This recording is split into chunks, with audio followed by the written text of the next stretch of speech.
Dans un monde ravagé par la guerre, il était notre seul espoir. L'élu, le seul et l'unique, qui dans un...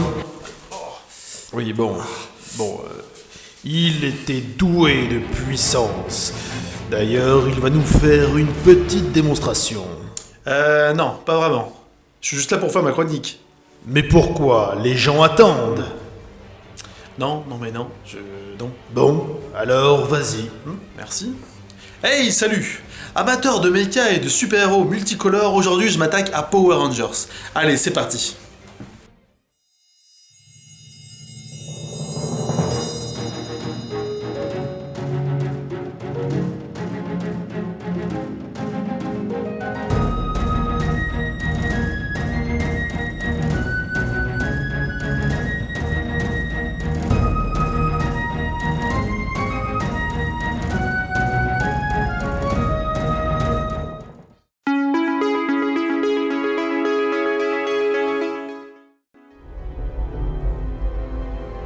This must have been here for millions of years. I mean, look how the rock has grown around it.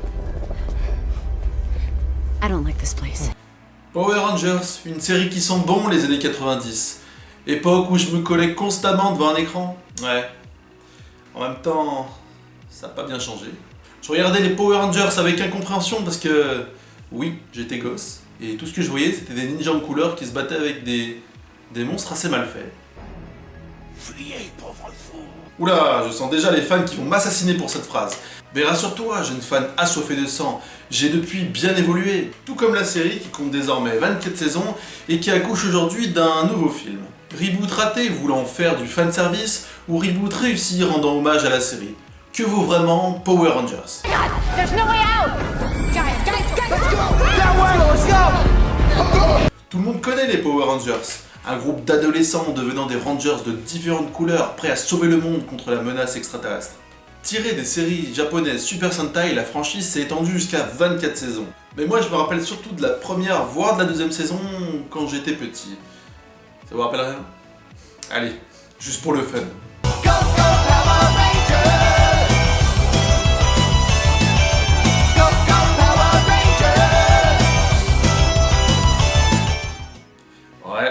Ça a pris un sacré coup de vieux. Et c'est là qu'intervient notre reboot.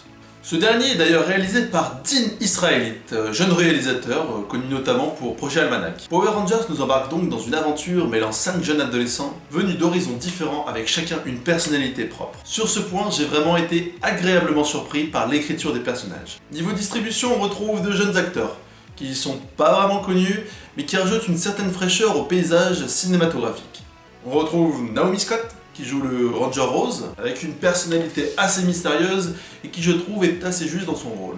R.J. Sealer qui joue le rôle du Ranger Bleu, un personnage que je trouve vraiment intéressant avec ses tocs, qui joue un peu l'intello de service de la bande. Becky G, qui est surtout connue pour être chanteuse, nous sert un Ranger jaune un petit peu plus effacé par rapport au reste de la bande. Ludi Lin, jeune acteur chinois qui joue le rôle du Ranger Noir, avec une personnalité complètement déjantée et qui n'a vraiment peur de rien. Et enfin Dacre Montgomery, qui joue le chef de tout ce beau monde, le Ranger Rouge. L'acteur nous sert une belle performance et est totalement crédible dans le rôle du leader. La distribution des Rangers se devait d'être primordiale, et à ce niveau-là, je trouve que le pari est assez réussi. That funny to you? I feel the same way. Dès le début, on peut se reconnaître dans l'un ou l'autre des protagonistes, on voit leur évolution au fil du film, et chacun a une personnalité propre, ce qui donne une très bonne cohérence au niveau du film. J'ai vu le film en VO, et malgré leur jeune carrière, les acteurs sont vraiment très bons. Pour finir, au niveau de distribution, on retrouve Elizabeth Brink, méconnaissable dans le rôle de Rita Repulsa. Sa performance est très bonne, et même si on pourrait penser qu'elle surjoue un petit peu, je pense surtout que c'est pour coller au personnage dans la série, qui est largement caricaturé. Par contre, le personnage, bien qu'elle arrive à façonner une créature gigantesque, qui est d'ailleurs l'un des enjeux du film, je la trouve assez faible. Elle manque de puissance pour un ennemi qui se veut si redoutable.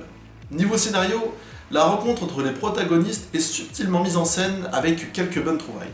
Malgré quelques scènes un peu poussives qui justifiaient juste pour faire avancer le scénario, le film s'enchaîne bien et le scénario est assez cohérent. C'est vraiment ça que j'ai aimé, la cohérence et l'explication de pas mal de choses qui, quand j'étais petit, me laissaient dans le flou. Le scénario se veut assez mature dans l'ensemble.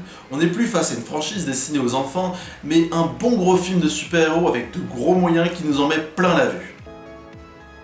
I keep a close watch on this heart of mine. Le côté humoristique est d'ailleurs vraiment prononcé. Et même si je pense que des fois il casse un petit peu le rythme des scènes, je trouve qu'il apporte une certaine fraîcheur au genre qui se prend bien trop au sérieux. D'ailleurs, en parlant d'en mettre plein la vue, Power Rangers nous sert de magnifiques effets spéciaux. À ce niveau-là, rien à dire, la direction artistique est époustouflante et les Zords sont vraiment bien modélisés. Si, les Zords là, les mechas ou les Rangers, bon, petit rappel.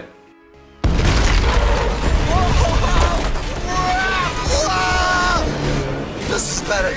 Okay. Signals, brakes, I need brakes. Manual. Where are the brakes? Out 5! Voilà, ça vous revient. Bien entendu, comme dans tous les Power Rangers, on attendait tous celui qui forme l'alliance entre tous les Zords, le Megazord, qui en fait... ouais, on dirait un Transformers.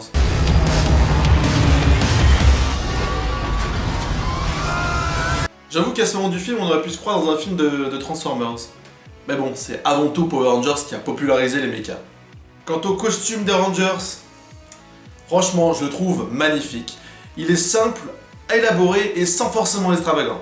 J'ai également été agréablement surpris par les plans de caméra qui, à certains moments, étaient assez originaux. Comme le plan fixe du début qui nous met directement dans la scène, nous plongeons dans l'action dès le début. À ce niveau-là, le film s'enchaîne vraiment bien. Il a un rythme soutenu, on s'ennuie pas une seule seconde.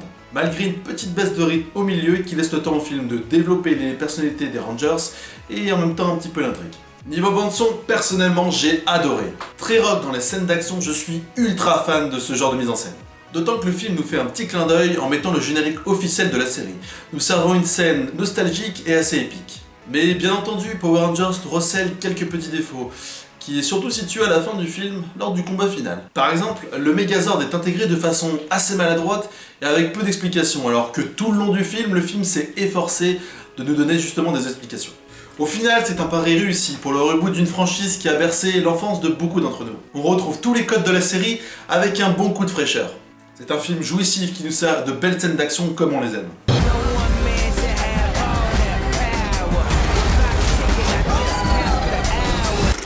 Alors, qu'en est-il de ma note? J'ai passé un super moment, malgré des gens derrière moi qui n'arrêtaient pas de parler, et un putain de connard qui me donnait des coups de pied. Enfin bref, je donne la note de 17 sur 20. Le film m'a vraiment plu et je trouve que c'est une vraie réussite. J'attends avec impatience la suite. Alors peut-être que je note un petit peu trop largement, mais n'oublie pas que ce n'est que mon avis, et qu'il n'appartient justement qu'à vous de vous faire votre propre avis. En tout cas, en ce qui me concerne, moi je vous le conseille vraiment, si vous aimez les Power Rangers, et les films avec une bonne dose d'action. Bon bah voilà, cette critique popcorn est terminée, j'espère en tout cas que vous avez apprécié la vidéo. Si c'est le cas, n'hésitez pas à poser un petit pouce j'aime, ça fait toujours plaisir, de la partager à vos amis, et surtout n'oubliez pas de vous abonner pour suivre mes prochaines vidéos. En tout cas, nous on se dit à bientôt, allez ciao.